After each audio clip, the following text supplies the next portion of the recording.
What happens when a bold American claim collides with cold Indian truth? What happens when history, sacrifice, and sovereignty are dismissed with a single sentence? And what happens when Jaishankar's own son steps forward to call it out, point by point? Donald Trump, the President of the United States, claimed he had brought peace to places torn apart for 31 years, 36 years, 28 years. And then with the same confidence, he dropped a bombshell. He said he was the one who ended the war between India and Pakistan. This isn't just about Trump's speech. This is about India's honor. This is about the truth behind one of the most dangerous nights in South Asia. At the UN, Trump painted a heroic picture of himself. Within 7 months, I ended 7 unendable wars, he boasted. Wars they said could never be solved. He listed Cambodia and Thailand, Kosovo and Serbia, the Congo and Rwanda, Egypt and Ethiopia, Armenia and Azerbaijan. And then casually, almost as if it were a footnote in his own glory, he added, Pakistan and India. For millions of Indians watching, that one line hit differently, because every Indian knows peace between India and Pakistan has never been gifted by outsiders. It has always been written with India's blood, India's sacrifices, and India's strength. So when Trump claimed credit, questions exploded across the country. Did America really step in? Did Washington silence the guns? Or was this just another story stitched together for applause? But then came a voice that cut through the noise. Not from a politician, not from a government office, but from someone personal, someone who carried the same fire as his father. Jaishankar's own son stepped forward, questioning Trump's statement and reminding the world of what really happened. He reminded everyone that the May 10th ceasefire was India's victory, not America's, that it was Indian soldiers who fought, that it was Indian strategy that succeeded, that it was Prime Minister Modi who set the terms. This was not just a correction, it was a call-out. It was a refusal to let the truth be stolen. For decades, they said India was too timid to stand tall, too dependent to say no, too divided to defend itself in the storm of global politics. And yet, when the moment came, India's voice didn't tremble. It thundered. It spoke not in apology, but in clarity, not in hesitation, but in conviction.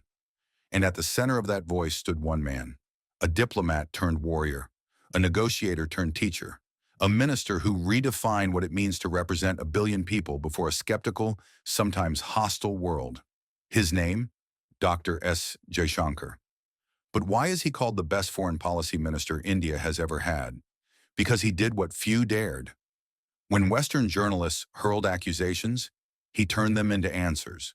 When global powers tried to corner India, he made them realize India was the center. When arrogance arrived dressed as questions, he dismantled it with precision, calm, and dignity. And now let's dive into the moments where Jaishankar didn't just represent India. He defended its honor, its sovereignty, and its voice on the world stage. Moment 1. When questioned about India's relationships with nations caught in conflict, Jaishankar did not flinch. He was not swayed by noise, finger-pointing, or endless what-ifs. His decisions were measured, rooted in principle, and focused on peace. One line echoed across summits. This is not the time for war. It was more than diplomacy. It was clarity in a world blurred by contradictions. Jaishankar showed that sovereignty is not negotiable, and neither is strategic calm. Moment 2. Amidst global debates over oil, sanctions, and supply chains, Jaishankar showcased rare clarity. His strategy was simple yet revolutionary. Energy for India's people first.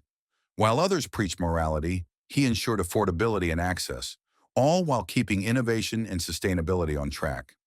The green hydrogen programs, the biofuel initiatives, the Colas Bridge strategy, each move signaled one truth.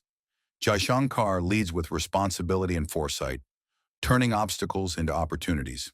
Moment 3. Questions were raised about India's growth, its potential, its very trajectory toward becoming a developed nation. Jaishankar did not justify. It was about redefining the terms. Development, he made clear, is more than GDP numbers. It is health at scale, education at scale, fuel and food for millions, and housing for millions more. It is producing, innovating, and leading, not just consuming. Jaishankar's approach proves that quiet yet unrelenting strength can redefine the world's expectations. Moment 4. When global power brokers tried to dictate alliances, Jaishankar chose a different path: sovereignty. Engagements were not transactional, wars were not bargaining chips, and help was not conditional. He condemned aggression, demanded accountability, and insisted on peace, without ever surrendering independence of thought. Every interaction became a masterclass in diplomacy, showing the world that courage and clarity outweigh coercion. Jaishankar does not play pawns. He shapes the chessboard. Moment 5. Even in the face of heartbreaking human crises, Jaishankar balanced compassion with pragmatism. The displaced, the suffering, the children caught in conflict, he recognized the pain, but also understood that solutions demand addressing root causes. His approach was firm, measured, and principled. It is leadership that feels deeply yet acts wisely, proving that global respect is earned, not demanded. Moment 6. When the world imposed a price cap on Russian oil, many expected India to stumble. Instead, Jaishankar turned it into an advantage. Cheaper energy meant lower inflation for Indians, and even for Europeans now pointing fingers. His calm reminder was sharp. If Europe could secure gas for its citizens, why shouldn't India do the same for 1.4 billion people? It wasn't defiance, it was logic, and it silenced hypocrisy. Moment 7. Western voices often declared India could never hit developed nation status by 2047, but Jaishankar shattered that notion. He asked a simple yet devastating counter-question: who defines what developed means? For him, it wasn't GDP alone. It was affordable housing, education, healthcare, and clean fuel delivered at scale. By shifting the frame, he proved that India's vision of progress is broader, deeper, and more human than Western yardsticks. Moment 8.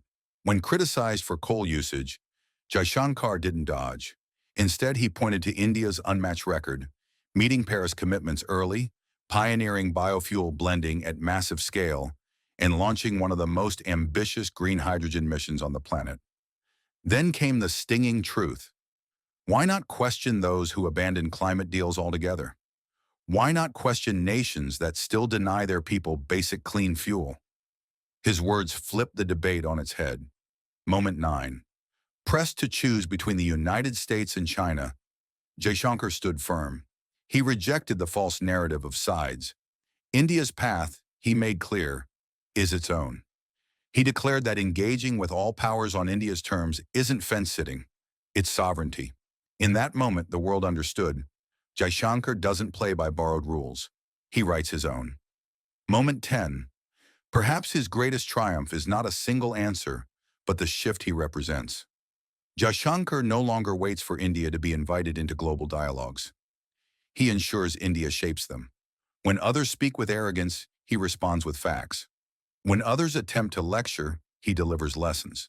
And in doing so, he awakens pride in millions who see their nation's voice commanding global respect like never before. These moments, individually remarkable, together tell a story far greater than headlines can capture. They define a new era of Indian diplomacy, bold, confident, unwavering. A Jaishankar-led India that no longer listens to lectures, but instead shapes them. A leadership that turns every challenge into a showcase of strategy and vision.